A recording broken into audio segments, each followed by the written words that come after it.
ও তো বললাম সিপিএম এর জমানায় আমরা দেখেছি ভোটার লিস্টে বহু থাকতো, আমরা বহু অভিযোগ করতাম, কিছু হতো না। কিন্তু এখন কিছু কিছু জায়গায়, যেমন আমার ব্লকেই বহু মানুষের নাম ভোটার তালিকায় আছে, তারা চিনি না, জানি না, তাদের থাকেই না। কেউ হয়তো বাংলাদেশে চাকরি করে, তার নাম ভোটার লিস্টে নাম, তার কাছে জমি জায়গা হয়। এটা পুরান দাস চাকরি করে বাংলাদেশে, তার এখানে জমি জায়গা আছে, তার ভাই আছে, সেখানে থাকে, তার ভাই থাকে এখানে, কিন্তু সেখানে থাকে না। এই তো কত নম্বর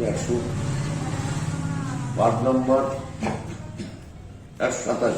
এই যে অনলাইন হয়েছে না, অনলাইনে ভোটার লিস্ট নামতো না, এই আমার এখানে একজন কাউকে ধরেছিল, তিনি তার পরিচিত ছিল,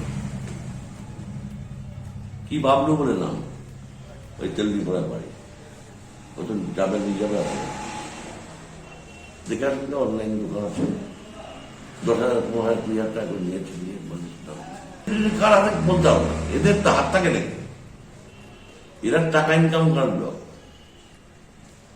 আর এই আমার এক লিডার আছে জানেন তো, সে বলছে হিন্দু সব এক, ওর নাম বলতে আমার ঘৃণা বোধ হয়, ওর নাম করতে আমার, তারা এখানকার লোক নয়। আমার কালেকা তো 21টা বুথ ছিল, এই 2 বছরের মধ্যে 30টা বুথ হয়ে গেল। বিভিন্ন অঞ্চলে আমার 24টা বুথ ছিল, 30টা বুথ হয়ে গেল।